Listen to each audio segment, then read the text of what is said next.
ESBR Boxing. We're back. Myself and Thomas. We're here in additional review mode. We are reviewing Zurdo Ramirez, Chris Billum-Smith, and I suppose we're asking a bit of what's coming next in the career of Zurdo Ramirez and I suppose the cruiserweight division in general. Thomas, thank you very much for joining me. Before we get into it, guys, like and subscribe on the channel. Let us know obviously what you think of the fight, and obviously any talking points that come out of this video. Please like and comment and let us know what you think. Thomas, going into this, obviously unification fight last night. Billum-Smith, Zurdo Ramirez, belts on the line. Obviously, WBO belt on the line as well. So obviously, Zurdo Ramirez convincing victory last night, 116, 112, 116, 113, 116, 112.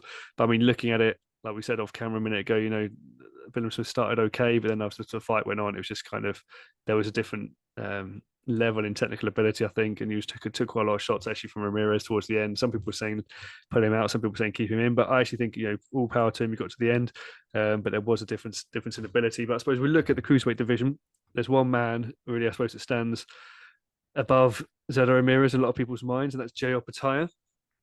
You're looking at maybe unifying the division. Obviously, you've got, like I said, Ramirez is WBO currently and WBA cruiserweight champion. You've obviously got Joe Opetaia, IBF, obviously number one ranked in the Ring magazine as well. So obviously a guy that's looking at some point to come through and possibly unify and become undisputed champion. If that fight were to happen next, how do you see it playing out, Thomas?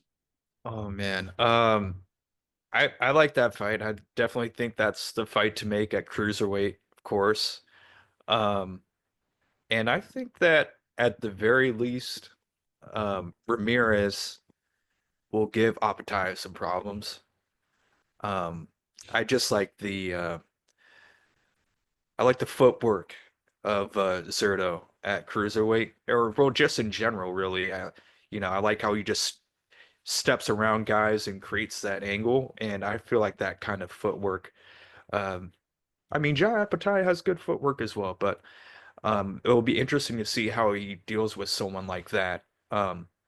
Someone with the class and the ring IQ of Zurdo, but I just feel like Apatai, though, um, at 200 pounds is uh, just more naturally stronger, of course. And I just think physically he might be too much to overcome for Zurdo. Zurdo, of course, started was the world champion at 168 pounds. So he's definitely put on a lot of weight, and to be honest, that seems to be, wearing it well. Definitely like looks in appearance wise to be like a blown up super middleweight, but he moves around fine. It doesn't seem to be, uh, you know, wearing on him too much. So, and he's still quick, and if anything, he seems stronger and seems like his punching power is better. So yeah, I would love to see that fight versus Opetaia, but if I had to bet, yeah, I think I'd put my money on Opetaia on that one. Let me pick up on a few things you're saying. I actually totally agree with you. I think it'd be interesting, obviously, two southpaws to start off. I think Opetaia, I'm not, it's sort of sacrilege to say it, and I'm not saying he reminds me here. I'm not saying he's as good as this person I'm about to mention, but in some ways he reminds me kind of a Usyk in the sort of movement that he has. Frankly, I was sort of really impressed by the sort of flow that he seems to have in movement and also execution. But then I look at Ramirez, and Ramirez literally up until probably the last couple of fights hadn't impressed me too much. Like, I really thought he had like a really sort of, you sit there, it's a bit harsh. Obviously, he's come through that sort of run with Jesse Hart and all those guys, sort of super middle, but well, sort of cruiser now going through the weights. I think, Joe Smith, all not bad. Gulamarin, good sort of victory. So kind of moving that momentum. But I was kind of really impressed with the way he dealt with Billum-Smith last night. Even though Billum-Smith seemed technically not as not necessarily as good as obviously Ramirez, but I was impressed with the way he dealt with him as well. So I think actually boxing wise and ability wise, he showed quite a lot last night. Good shot selection, good movement, like you say. Good hand speed as well. Actually, was quite impressed with as well. So I think it would be a good fight. It would be definitely a good fight. I would lean towards Gio Pataya myself as well, to be honest with you in that fight. But what I'm going to ask you, actually, Thomas, I want to push it back a little bit here and say Ramirez has never been stopped. Obviously, got one loss to Bivol. 48 fights, 47 wins, one loss. Bivol over points. Do you think that Opetaia, who's a man with 20 stoppages and 26 victories, would be the man to possibly stop Ramirez, or do you think it'd be another points if they were to fight in that way? Uh, to be honest, I think I see that one going the distance. I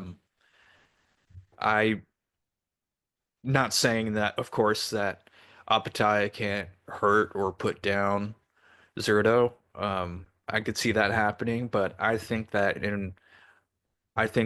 Ramirez will do um, enough work in a lot of those rounds and win a lot of those rounds, to be honest, to stay in the fight. And I think he will be competitive. I don't think that unless he gets caught with a clean shot that puts him out, which um, I don't know if that would happen. I think so far Zerto has shown that he can take a good punch. But yeah, I think that it would go the distance. What about you, man? Yeah, yeah. Yeah, to be honest, yeah, I was thinking if it does come, maybe a late stoppage, like sort of 9 to 12, definitely not sort of blowout. But I can also Yeah. see a world where Solo can survive. I think there's like height and weight and sort of physical stature. There's not actually too much between Opetaia and Zerlo, even though obviously, like you said, Zerlo competed at lower weights. So almost had that kind of like Fonfana build, which just looked massive, sort of lower weight. So I think it would be. I actually probably would back Opetaia on points, but if not, maybe a late stoppage, but definitely wouldn't blow him out. Just one more question, I suppose, about that fight or about the way the division in general. Obviously, there's another world champion, obviously, in the division who I'm going to struggle to pronounce his name, but he's down there having obviously beaten Yakarb Michelanian, essentially. So for those, do you think the fight between Opetaia and Ramirez is the one of the two will be the fight between the two best in the division, or do you think that the current WC champion might be able to sort of interject, might be actually be better than Serdo? How do you see that as a sort of landscape of the division?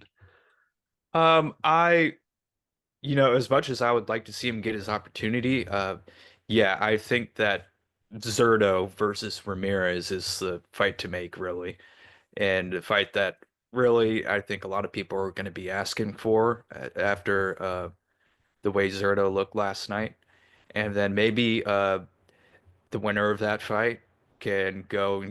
I would assume this would quite naturally happen. The winner of that fight would go and try to take that WBC belt afterwards. So, if you ask me, let's see Zerto versus Ramirez first.